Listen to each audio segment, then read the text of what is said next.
Good morning. Today we are starting with chapter 13, photosynthesis in higher plants. Now the topics to be covered in this chapter are: what do we know about photosynthesis, early experiments performed by the scientists, where does photosynthesis takes place, how many pigments they are involved in photosynthesis, what is light reaction, electron transport system, ATP and NADPH, where they are used, C4 pathway, photorespiration, and the factors affecting photosynthesis. Now this is the equation. We know that photosynthesis is a physical and chemical process by which green plants they use light energy and for the synthesis of organic compounds, and it is an enzyme regulated anabolic process. Here we see that 6 carbon dioxide combines with 6 water molecules and under the effect of light, and the sugar, that is C6H12O6 with the oxygen, is formed. Now photosynthesis is the basis of life on earth because it is the primary source of all food on earth, and it is responsible for the release of oxygen in the atmosphere. Chlorophyll, light, and carbon dioxide, they are required in photosynthesis, and it occurs only in the green parts of the leaves in the presence of light. Now early experiments. Joseph Priestley in 1770 on the basis of his experiment showed the essential role of air in the growth of green plants. A mouse kept in a closed space could get suffocated and die, because if a mint plant or any plant is kept in a bell jar, neither candle will extinguish nor will the mouse die. So he concluded that foul air which is produced by animals is converted into pure air by plants. So Priestley discovered oxygen gas in 1774. Julius von Sachs in 1854 showed that the green part in plants produce glucose, which is stored as starch, and starch is the first visible product of photosynthesis. Apart from this, Engelmann in 1843 to 1909 also used prism to split light into its components, and then an algae, that is cladophora, that is placed in the aerobic bacteria, and he found that bacteria accumulated the blue and red light of the split spectrum. Thus he discovered the effect of different wavelengths of light on photosynthesis through action spectrum. Now Cornelius van Niel, he also basis of studies purple and green sulfur bacteria, showed that photosynthesis is a light dependent reaction in which hydrogen from an oxidizable compound reduces carbon dioxide to form sugar. In green sulfur bacteria, when H2S instead of water was used as hydrogen donor, so no oxygen was evolved. So he concluded that oxygen evolved by green plant, which comes from water but not from carbon dioxide as it was thought earlier. So where does photosynthesis takes place? Chloroplasts are the green plastids which function as the site of photosynthesis in eukaryotic photoautotrophs. Now inside the leaves, chloroplast is generally present in the mesophyll cells along with their walls. Now within the chloroplast there is a membranous system which consists of grana, the stroma lamellae, and the fluid stroma.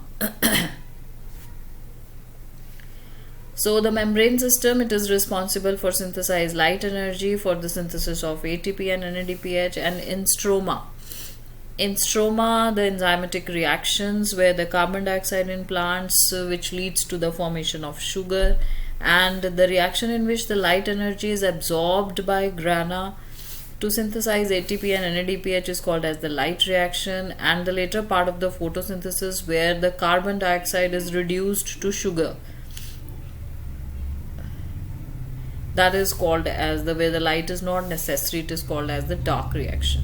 So here we can see the pigments which are involved in photosynthesis. Chromatographic separation of leaf pigments shows that maximum absorption of chlorophyll A occurs in the blue and the red region of the visible spectrum. So chlorophyll A is the chief pigment. Other thylakoid pigments like chlorophyll B, xanthophyll, carotenoids, these are called as accessory pigments that absorb light and transfer energy to chlorophyll A and protect them from photooxidation. Now, what is light reaction? Light reaction, it is a photochemical phase one. This includes light absorption, water splitting, oxygen release, formation of we can say formation of high energy chemical intermediates like ATP and NADPH. And the pigments, they are organized into two discrete light harvesting complexes.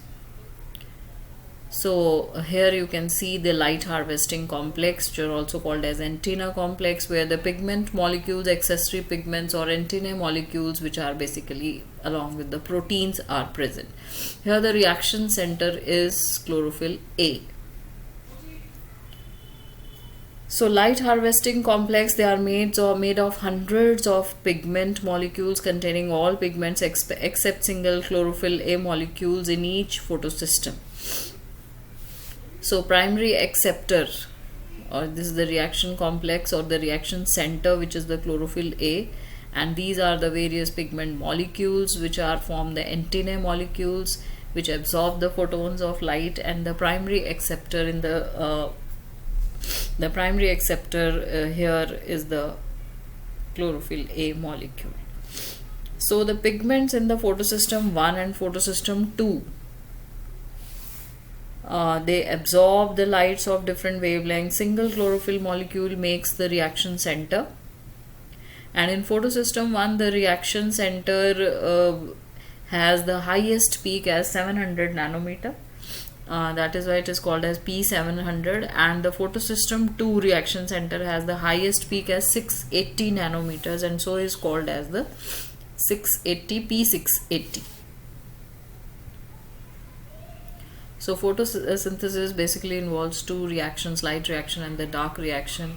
In light reaction, light is needed to produce organic energy, which molecules ATP and NADPH. ATP is full form, everybody knows, adenosine triphosphate, and nicotinamide adenine dinucleotide phosphate. So in the dark reactions, no light is needed. Instead, dark reactions use ATP and NADPH to produce energy molecules. Now, light reaction and dark reaction. As we have discussed already, in the light reaction, water splits up to the oxygen, and carbon dioxide is basically converted through the Calvin cycle into the sugar in the dark reaction. So NADP and ADP, they are produced during the light reaction, and they are utilized during the dark reaction for the formation of sugar. So in the thylakoids, this light reaction takes place. In the stroma, the formation and the utilization of ATP and NADPH happens. So this is the whole system of the chloroplast where it happens. Now when we see the reaction center of the photosystem 1 and photosystem 2, we see here the photosystem 2. First we see the photosystem 2. It absorbs the light of 680 nanometers in the red region and causes electrons to be excited. Now these electrons are picked up by an electron acceptor, which passes to an electron transport system consisting of cytochromes.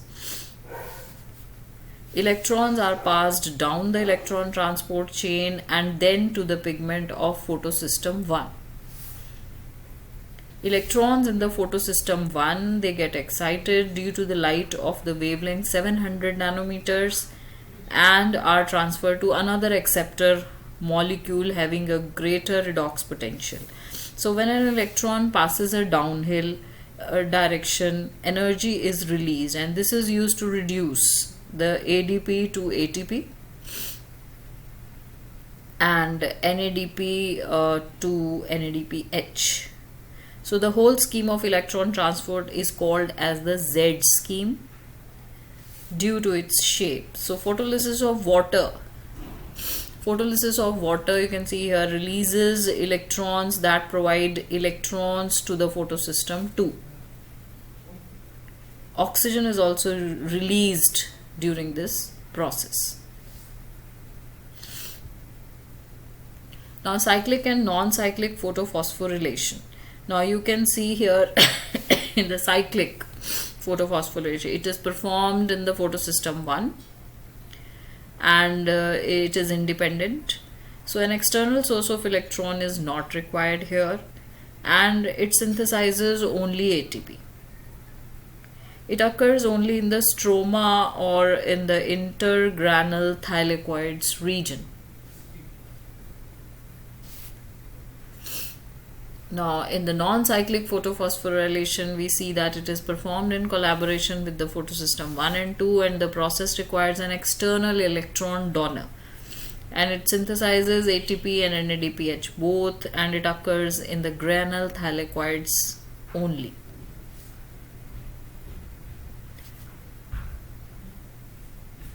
Chemiosmotic hypothesis.